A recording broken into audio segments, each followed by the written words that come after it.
The restaurant was one of those places where everything cost too much and tasted like aspirations. Crystal chandeliers, white tablecloths so crisp they could cut, and waiters who moved like ghosts. My mother had chosen it specifically for this dinner. Her new position as Director of Patient Relations at Riverside Medical Center deserved celebration.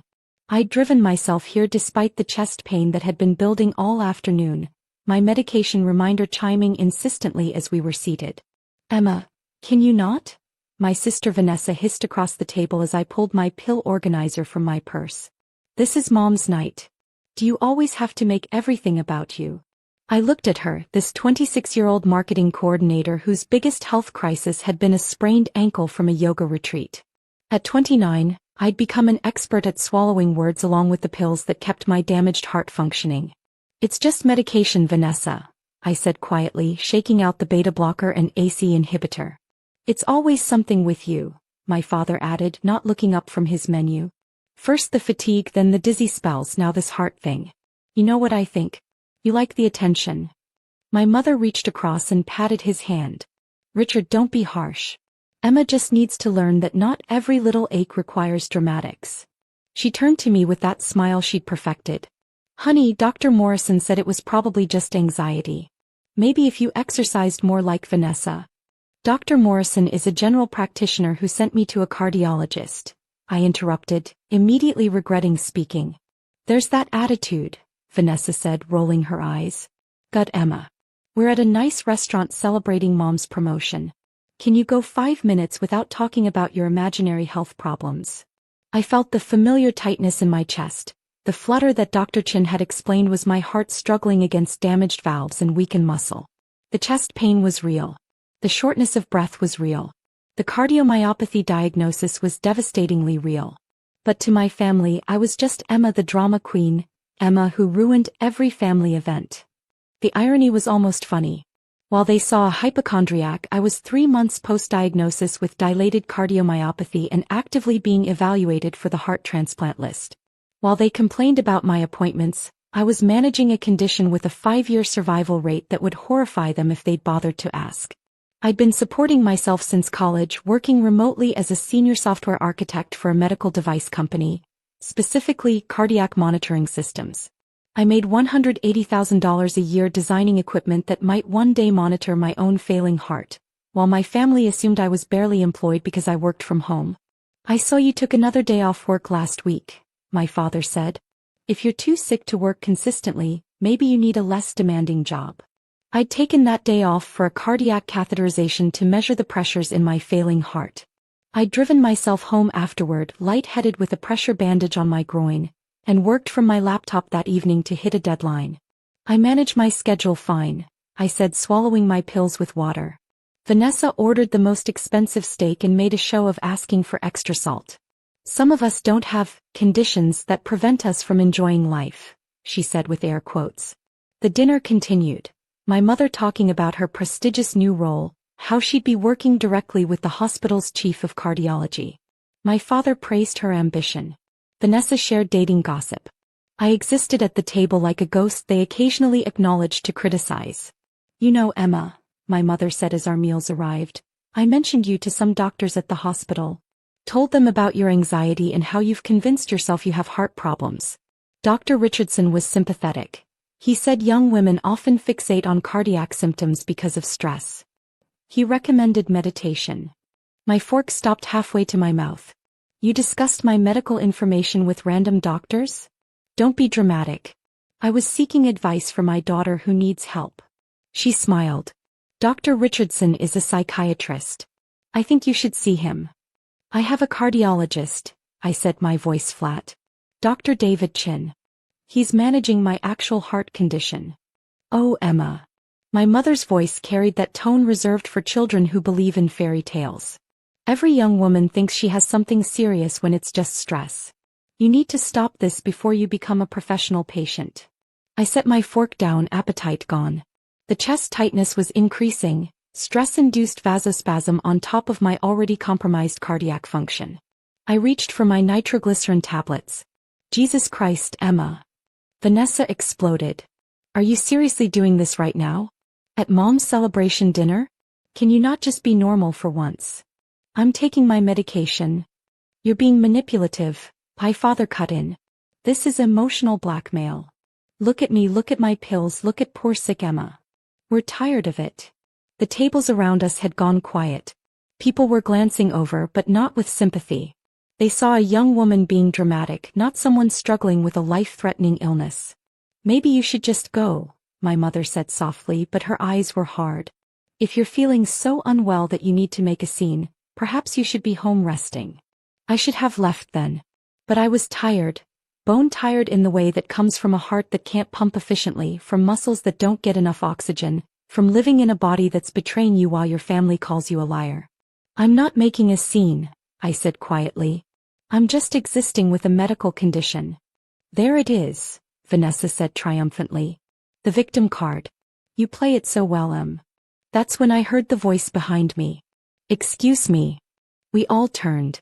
A man in his late 50s stood there, distinguished in a dark suit, his face kind but his eyes sharp. I recognized him immediately. The last time I'd seen him, I'd been in a hospital gown with electrode stickers covering my chest. Dr. Chin, I said, barely a whisper. Miss Cooper. He nodded, then his gaze swept the table. I apologize for interrupting, but I couldn't help overhearing. Dr. David Chin, Chief of Cardiology at Riverside Medical Center. His eyes landed on my mother. You must be Linda Cooper. We're meeting tomorrow for your orientation. My mother's face went through a remarkable transformation. Shock, calculation, then desperate professional smile. Dr. Chin. What a wonderful coincidence. Yes, I'm so looking forward to working with your department. Are you? His voice was flat. He looked back at me. Miss Cooper, I noticed you reaching for your nitro. Are you experiencing chest pain? Do I need to call an ambulance? The table went completely silent. I'm okay, I managed. Just some discomfort. Stress-related vasospasm, probably. Given your ejection fraction is at 28% and you're being evaluated for transplant, I'd prefer you didn't minimize symptoms.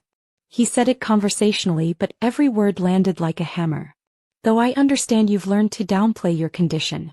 Heaven knows your family seems convinced you're fabricating it. We didn't. My mother started. Dr. Chin held up a hand. Mrs. Cooper, I've been practicing cardiology for 30 years. Your daughter has dilated cardiomyopathy with severely reduced cardiac function. Her heart is pumping at less than 30% capacity. A normal heart pumps at 55 to 70%. He paused. She's quite literally dying slowly while you accuse her of seeking attention. My father had gone pale. Vanessa's mouth hung open. The medication you mocked? Dr. Chin continued, his voice sharp. That's not anxiety medication. That's a beta blocker to control her heart rate, an ACE inhibitor to manage pressures in her failing heart, and a diuretic to prevent fluid overload that could drown her from the inside. The appointments you resent, those are keeping her alive. We didn't know, my mother tried. You didn't ask, Dr. Chin corrected. Emma told you she had a cardiologist. She told you she had a heart condition. You chose to believe she was lying. He glanced at me with respect. Did you know your daughter works full-time despite fatigue that would floor most people? That she drives herself to appointments you refuse to attend? That she qualified for disability but continues working to maintain independence? I felt tears burning. Someone finally saw. Dr. Chin, my mother said, voice shaking. I had no idea it was this serious. Emma has stage 3 heart failure, Dr. Chin said flatly. If you'd attended one appointment you'd know that. But you were too busy dismissing her as dramatic. He turned to Vanessa. Your sister shows more strength taking medication at dinner than you've shown in your entire life. He pulled a business card and placed it before my mother. This is my direct line. You'll have it tomorrow. Call before orientation to discuss how you plan to work in cardiac-patient relations while invalidating your daughter's life-threatening condition. The hospital board takes a dim view of staff who lack empathy in patient-facing roles. You can't, my father started. I can, Dr. Chin said. Mrs. Cooper will work with heart failure patients. If she can't recognize severity in her own daughter, I have concerns about her ability to support other families. He looked at me. Emma, I'm parked nearby. Come to my car so I can do a cardiac check with my portable monitor. Given your symptoms tonight, I want to ensure you're stable before you drive. I nodded, standing on shaking legs. One more thing, Dr. Chin addressed the table. Emma's condition may require a heart transplant. She'll need support, caregiving, medication management.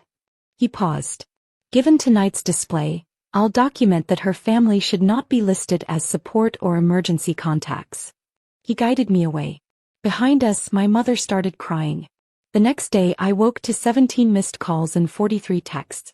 My mother had been asked to resign before starting. Dr. Chin contacted the board about her, concerning lack of medical literacy and empathy. The board agreed someone who couldn't recognize heart failure in her daughter couldn't support other cardiac families. My father left voicemails about how I'd destroyed your mother's career. Vanessa sent texts calling me vindictive. I blocked them all. Dr. Chin referred me to a therapist specializing in medical trauma and family estrangement. He connected me with a social worker to establish a support network. My mother tried visiting twice. I didn't answer. She sent flowers. I'm so sorry, please forgive me. I donated them to the hospital. Word spread quickly. The woman hired for cardiac patient relations was dismissed before starting because she'd abused her daughter with heart failure. Nobody wanted to hire someone with that reputation. My father's law firm partners heard the story. Several had family members with cardiac conditions. They were appalled. He noticed cold shoulders at meetings.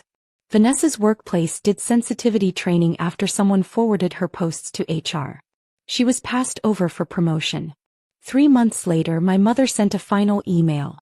She'd taken a position 2 hours away, as far from Dr. Chen's influence as possible.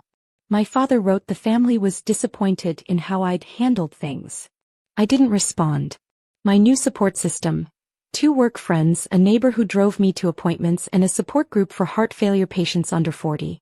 4 months later, I was activated on the transplant list. Status 2, serious enough to warrant listing.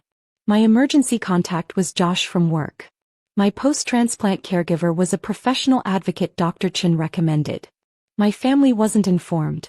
They'd called my heart condition drama and fake while I was dying. They'd mocked my medication at celebration dinner. Dr. Chin had been listening. Their social climbing ambitions needed emergency care they'd never recover from. I had a heart condition. They had a character condition. Only one could be treated with a transplant. They'd have to live with theirs forever.